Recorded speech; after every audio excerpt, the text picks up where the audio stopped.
Vamos a hablar con Florencia Pires, ella es fundadora de Empatía Uruguay, impulsó esta ley, llevó adelante el debate. ¿Cómo está, Florencia? Gracias por atendernos. Hola Mariana, muchas gracias a ustedes por el espacio. Contame primero cuáles son los fundamentos con los cuales defendían, ¿no?, la ley, ¿no?, el impulso de esta ley, cuáles eran los argumentos a favor y qué te encontraste en el debate como argumento en contra también. Bueno, en realidad los argumentos a favor más que nada que nosotros entendíamos que eran importantes era democratizar y llevar esta libertad de elección a las personas, ¿no? Claramente con lo que implica un proceso controlado y las garantías que invitan una legalización de esto, o sea, que esté regulado por ley. Los debates en contra han sido más que nada miedos que pueden existir respecto a lo que puede ser una corriente resbaladiza, que de hecho no se va a dar, quiénes van a acceder, en qué condiciones, si era para todo el mundo.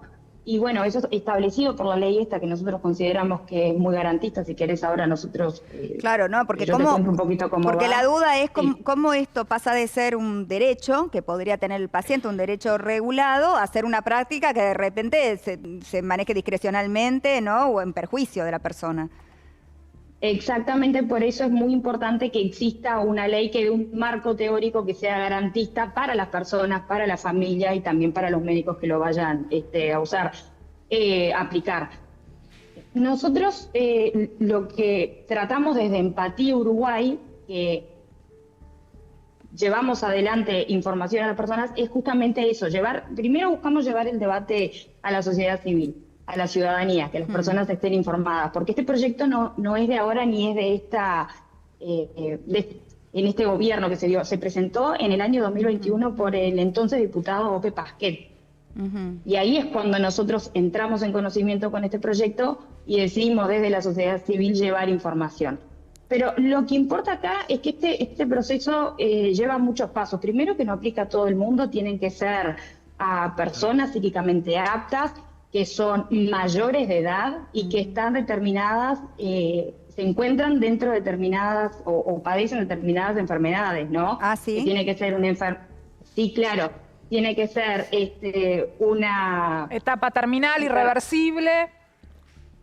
Una enfermedad incurable o irreversible, con dolores insoportables, que se encuentren en una etapa terminal. También se prevé el hecho de que se tiene que ser un ciudadano uruguayo, ya sea natural o legal, o un residente acreditado en el país. ¿Por qué? Porque otro miedo que existía también es el del turismo eutanásico que se puede dar. Claro, que una persona viaje a Uruguay para no provocar ahí que es lo que su muchas muerte. personas igual hacen, terminan otros haciendo por países. no acceder a ese derecho. En la Argentina hubo un caso emblemático que fue el de la antropóloga Adriana Estañaro, que tenía ELA, que murió finalmente en octubre de 2023, bien digo, hace exactamente 2 años, pidiendo que la eutanasia sea ley en nuestro país y no pudo efectivamente verlo materializado.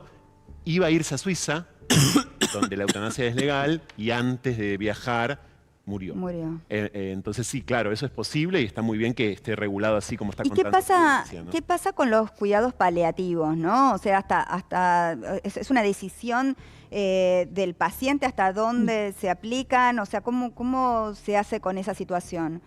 Porque entendemos que la medicina va avanzando, ¿no?, cada vez más, y la vida se va extendiendo, aún en circunstancias que son muy difíciles para el paciente y que quizás preferiría que no le sostengan, ¿no? Entendemos que esto tiene que ver con ese derecho de poder elegir el propio paciente cómo quiere finalizar su vida.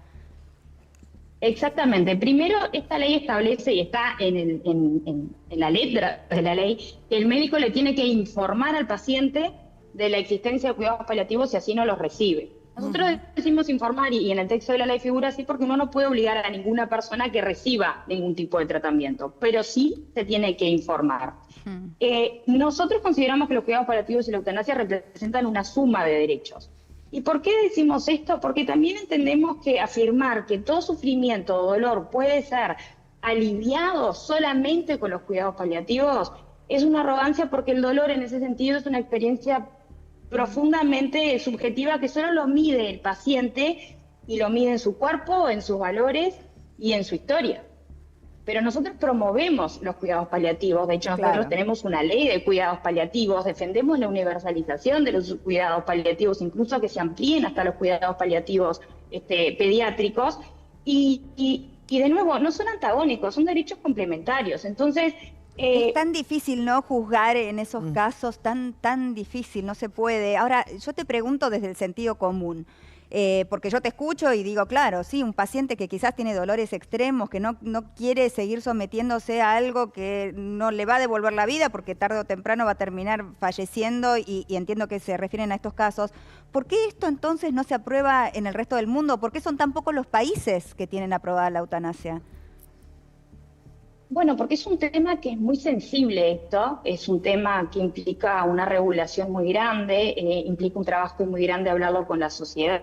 Nosotros también en Uruguay celebramos que vivimos en un país laico donde se respetan todas las religiones y celebramos el culto a cualquiera de las religiones, pero no hay... Claro, acá está el tema de la religión también, ¿no? Porque hay religiones que se oponen a esto, claramente. Por eso, y en términos filosóficos, como bien sabe Florencia y cualquier profesional de la medicina, Mariana, intervienen sobre todo especialistas en bioética. Es, dentro de la filosofía, la bioética, la rama específica que tiene una autoridad epistemológica especial para justamente llevar adelante estas discusiones en ámbitos médicos, en ámbitos hospitalarios. Todos los hospitales, todas las clínicas privadas de nuestro país tienen comité de bioética, y bueno, en la Argentina hay 3 proyectos de ley, más o menos. Digo más o menos porque se le pierde el rastro a esto en general, pero hay uno muy fuerte que duerme, en este momento duerme. Igual hay que decir que está permitida la objeción de conciencia, sí, claro, ¿no? Sí. Porque hay una responsabilidad también Sí. en decidir ser quien pone fin a la vida de alguien, entonces existe la objeción de conciencia. O sea, un médico puede decir, yo me niego a esto. Yo me niego. Eso Sí. no quiere decir que el paciente no tiene derecho, en el caso de la ley que se reguló en